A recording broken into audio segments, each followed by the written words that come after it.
Hello, कसे आहात सगळेजण? सगळ्यांना हॅप्पी होली. तुमच्याकडे होळी दिवशी काय बनवतात? आमच्याकडे तर पुरणपोळी बनवतात.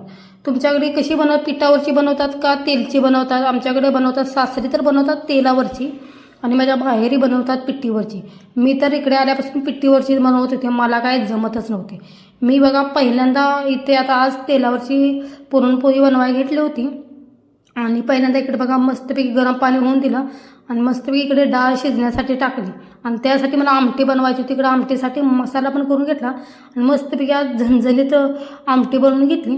आणि त्यानंतर इकडे बघा डाळीमध्ये गूळ वगैरे टाकून घेतला आणि मस्तपैकी मी इकडे मिक्सरला वाटून घेतली. माझ्याकडे ते पुरण यंत्र नसल्यामुळे मी डाळ तर पुरण तर मिक्सरवरती बारीक केला. मी तर पिठावरच्या पोह्याला करते आपल्या पोळपोटावरती, पण आता काही केलंच नाही कारण तेलाच्या पोह्याला एकदम बारीकच लागतो. आणि त्यानंतर इकडे बघा मी मस्तपैकी तेलावर पोह्या लाटायला घेतल्या आणि ही बघा अशी पोळी लाटायला लागते. आणि तेलावरची ते पोळी एकदम पातळ बनवायला लागते आणि आपण तिला एकदा तेल लावलं की ते नंतर टाकल्यानंतर तेल टाकायला लागत नाही.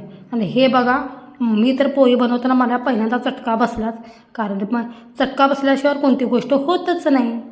आणि तेव्हा मला हाताला तर माझ्या चटका बसलाच. आणि बघा मी इकडं मस्तपैकी पुरणपोळी बनवलेली आहे तेलावरची. तरी पण थोडंफार माझ्याकडे होत होतं, तरी हळूहळू केले. तर मला भरपूर टाईम पुरणपोळी बनवण्यासाठी गेला.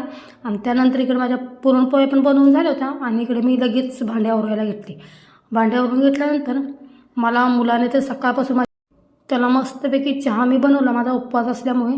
आणि मी त्या पेल्यामध्ये चहा घेऊन त्याच्यासाठी त्याला पुरणपोळी गरम गरम चारली.